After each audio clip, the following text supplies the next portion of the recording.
ನಮಸ್ಕಾರ ಎಲ್ಲರಿಗೂ welcome back. ನಾನು ಮಂಜು, ನೀವು ನೋಡ್ತಿದ್ರಿ ಮಂಜು ಸ್ಟೋರೀಸ್.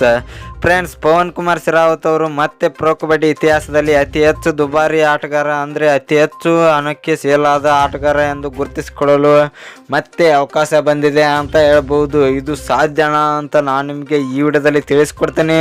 ಅದಕ್ಕಿಂತ ಮುಂಚೆ ನೀವೇನಾದರೂ ನಮ್ಮ ಚಾನಲ್ಗೆ ಹೊಸಬ್ರಾಯಿದ್ರೆ ತಪ್ಪದೆ ಸಬ್ಸ್ಕ್ರೈಬ್ ಮಾಡಿ, ಹಾಗೆ ಪಕ್ಕದಲ್ಲಿರೋ ಬೆಲ್ ಐಕಾನ್ ಪ್ರೆಸ್ ಮಾಡಿ ಆಲ್ನ ಸೆಲೆಕ್ಟ್ ಮಾಡಿ.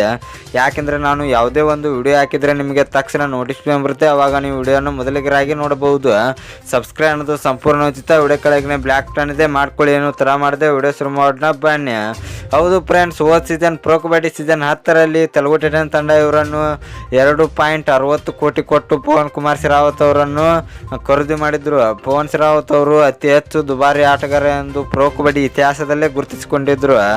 ಇನ್ನು ಫ್ರೆಂಡ್ಸ್, ಇದೇ ರೀತಿ ಈ ಸೀಸನ್ನಲ್ಲಿ ಪ್ರೊ ಕಬಡ್ಡಿ ಸೀಸನ್ 11ರಲ್ಲೂ ನಮ್ಮ ಪವನ್ ಶರಾವತ್ ಅವರು ಅತಿ ಹೆಚ್ಚು ದುಡ್ಡಿಗೆ ಸೇಲ್ ಆಗುತ್ತಾರೆ ಅಂತ ಕನ್ಫರ್ಮೇಷನ್ ಇದೆ. ಯಾಕಂದರೆ ಈ ವರ್ಷ ತೆಲುಗು ಟೈಟನ್ ತಂಡ ಇವರನ್ನು ಆ್ಯಕ್ಷನ್ನಲ್ಲಿ ರಿಲೀಸ್ ಮಾಡುತ್ತೇವೆ ಎಂದು ಗುರುತಿಸಿದ್ದಾರೆ. ಯಾಕಂದರೆ ಫ್ರೆಂಡ್ಸ್, ಹೋದ ಸೀಸನ್ನಲ್ಲಿ ಪವನ್ ಶರಾವತ್ ಅವರು ಚೆನ್ನಾಗಿ ಆಡಿದರು, ಆದರೆ ಅವರಿಗೆ ಸಪೋರ್ಟ್ ಸಿಗಲಿಲ್ಲ ಅಂತ ಹೇಳ್ಬೋದು.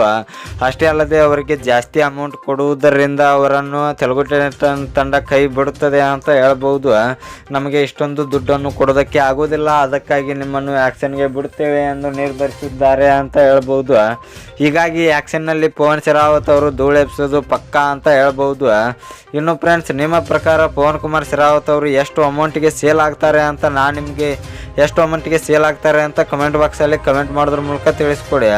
ಇನ್ನು ನಿಮಗೆ ಇದೇ ರೀತಿ ನಮ್ಮ ಬೆಂಗಳೂರು ಬುಲ್ಸ್ ಮತ್ತು RCB ಬಗ್ಗೆ ಅಪ್ಡೇಟ್ಸ್ ಬೇಕಾಗಿದ್ದರೆ ನಮ್ಮ ಚಾನಲ್ ಲೈಕ್ ಮಾಡಿ, ಶೇರ್ ಮಾಡಿ, ಸಬ್ಸ್ಕ್ರೈಬ್ ಮಾಡಿ. ನಮಸ್ಕಾರ ಫ್ರೆಂಡ್ಸ್.